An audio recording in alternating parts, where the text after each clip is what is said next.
Welcome, age of vintage society.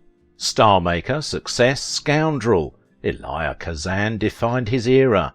One way and another, in the middle decades of the 20th century, Elia Kazan became a central figure in American culture. He offered himself as the archetypical despised immigrant who had made it in the New World. He was smart, hugely ambitious, drawn to women, and an inspiring conspirator with guys. Did Elia Kazan really betray his friends and colleagues? Make sure to watch the video until the end and leave your thoughts in the comments. If you are new here, join our wonderful community by subscribing to the Age of Vintage channel. For decades, the celebrated male film directors who provoke and abuse actors, supposedly in service of their art, have been given the benefit of the doubt over the women who suffer on their film sets. Men aren't just given the majority of opportunities in cinema, but are rewarded for making films in a way that reinforces their power and control in society, which we see in the way authoritarian filmmaking itself is glorified. Elia Kazan is proof that Hollywood knows how to hold a grudge. Kazan's assertion that filmmaking requires masculinity and is itself an expression of worldly manhood has more or less remained the accepted norm to this day in Hollywood, despite the best efforts of women behind the camera to open our eyes to how narrow that masculine perspective really is. It reflects not only on the persistence of auteur theory, the popular idea that directors are the true authors of film, which first elevated men like Hitchcock and Howard Hawks to the level of respected artists, but the broader concept that greatness in cinema is necessarily tied to dominance over a film's production.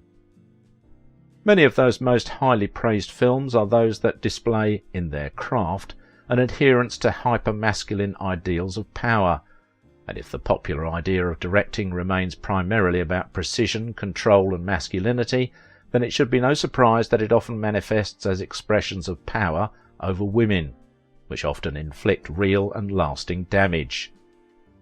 We know these crimes are about power and the structure of our larger society, where that power is given most frequently to the manliest of men, while other men, in fear of losing their own power, work to uphold the imbalance. In their pursuit of beauty, men can walk away from these incidents unscathed, their reputations intact, if not enhanced, while the long-term impact on the women involved, personally and professionally, is largely ignored. This idea that directors should be all-powerful, uncompromising patriarchs, or as Kazan said in his speech at Wesleyan, that they must maintain the firmness of an animal trainer, is one of the foundational myths of modern filmmaking, and it is perpetuated by those who remain in power in the industry, who often idolize and model themselves after the dominant auteurs of the past.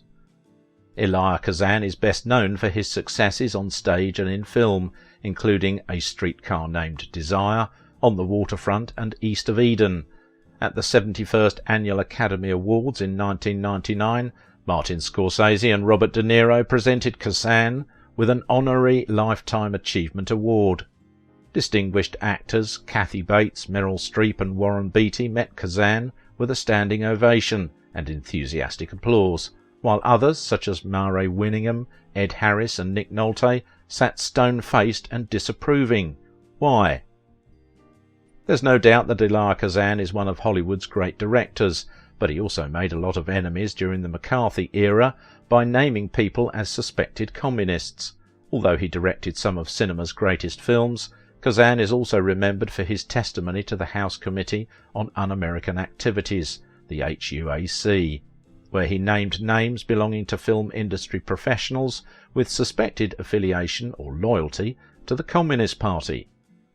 It's one of life's teasing truisms that artists' landmark works are often not necessarily their best ones.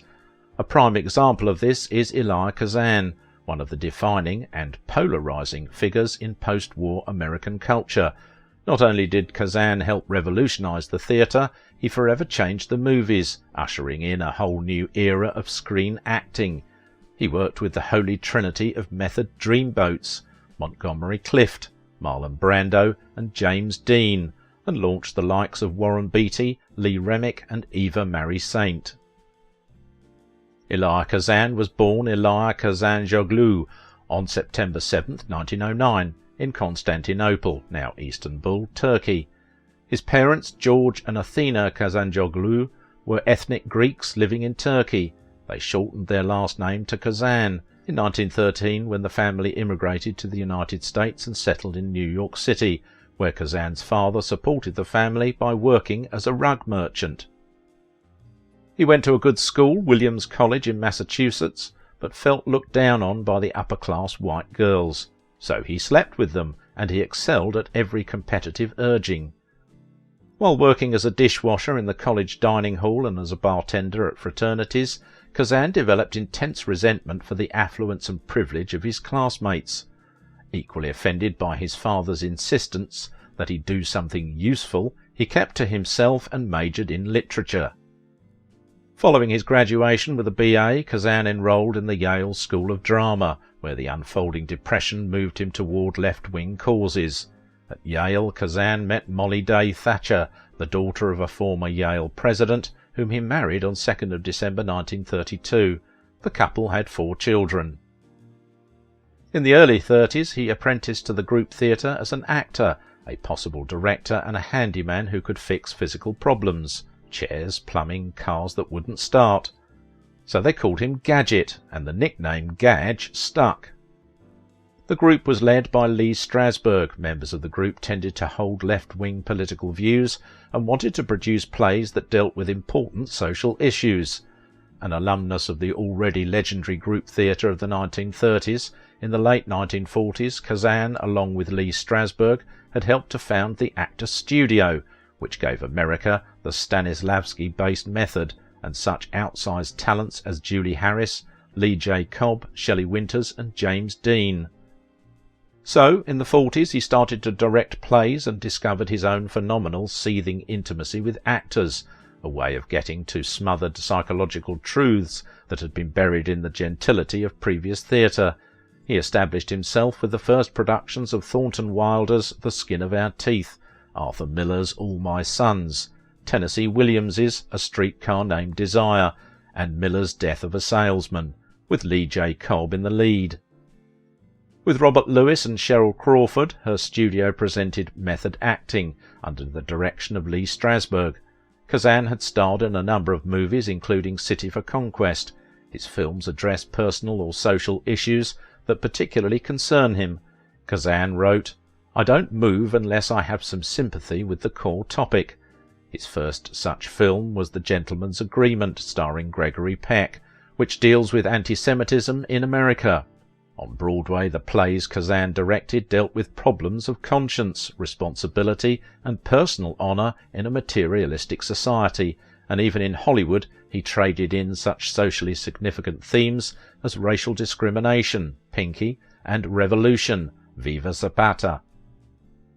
He was a member of the Communist Party for just over a year, but could not endure its discipline and secretive hierarchy. Gadge needed to run things. I think the reason why I later joined the Communist Party and turned against everybody was born at Williams. I had this antagonism to privilege, to good looks, to Americans, to WASPs. From 1946 on, he had de facto first refusal rights on any Broadway-bound play, and since the blacklist never dominated the New York theatre as it did Hollywood, the conventional wisdom was that he wouldn't have, in the vernacular of the day, to sing for his supper. Kazan had a hard-won reputation for caring about the social content of his work. Although its goals were artistic and social, many of the members, including Kazan, insisted that they should be political as well. After World War II, the Cold War began to heat up between the world's 2 superpowers, the United States and the communist-controlled Soviet Union. In Washington, conservative watchdogs worked to out communists in government before setting their sights on alleged Reds in the famously liberal movie industry. In an investigation that began in October 1947, the HUAC grilled a number of prominent witnesses, asking bluntly, "Are you, or have you ever been, a member of the Communist Party?"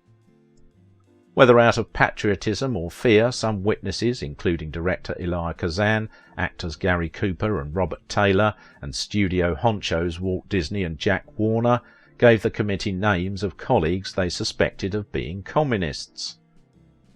It was because Kazan seemed to take the social content of his art so seriously that his appearance before HUAC caused such astonished dismay among many of his friends and colleagues. He was in rehearsal in Boston on flight into Egypt, George Tabori's play about a group of refugees from Austria awaiting passage to America, when he was first subpoenaed by HUAC and the rumours started to fly. He went to Washington for a hearing in executive session on a day when he and Tabori had been scheduled to observe the waiting room of a local hospital, on the theory that since much of the action of the play took place in a waiting room, maybe they would pick up some usable business.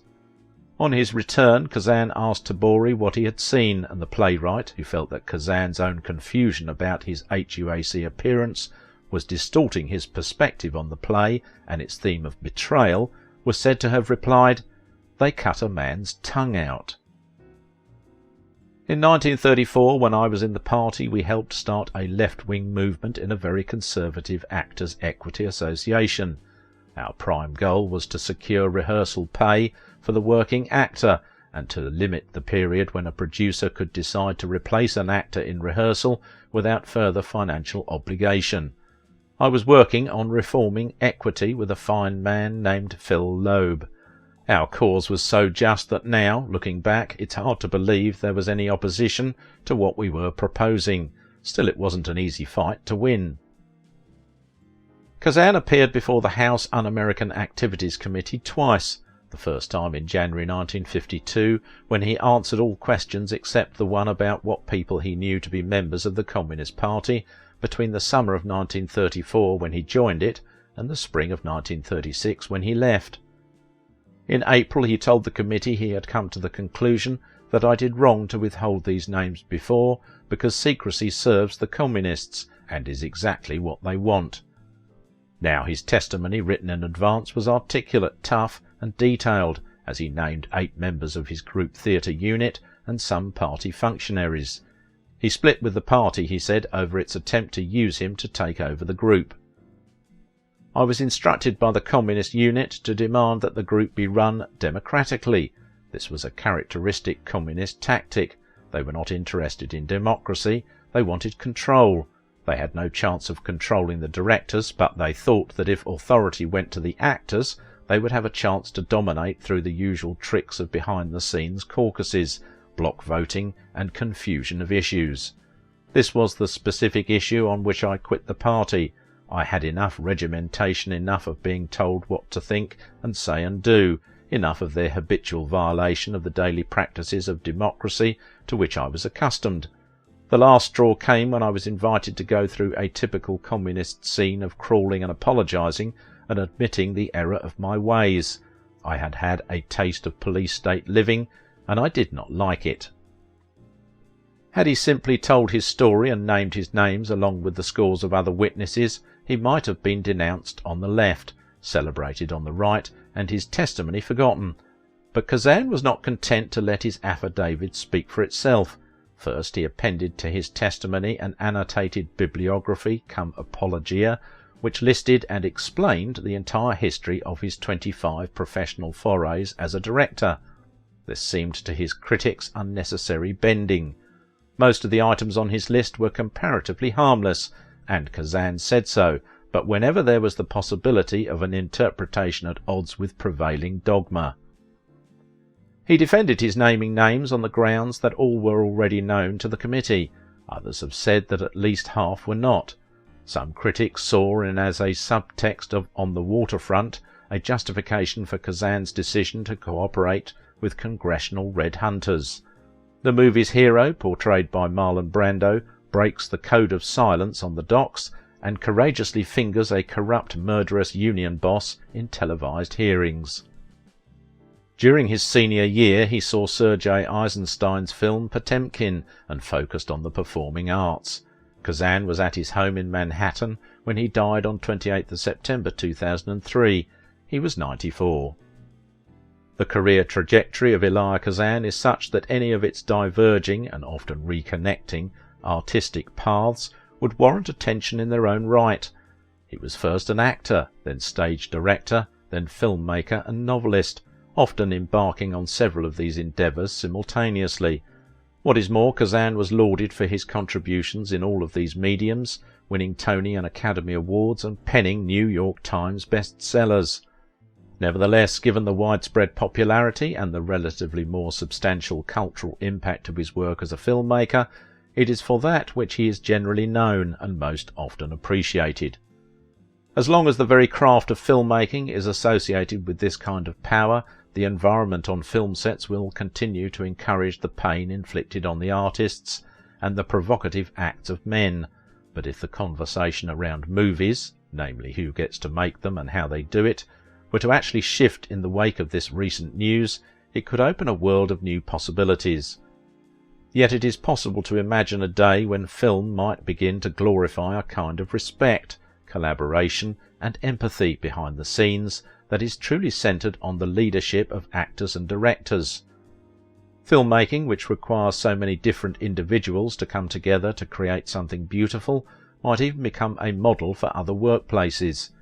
It hasn't given us this radical vision very frequently, but popular cinema still has the power to show us all, especially men, another way to be.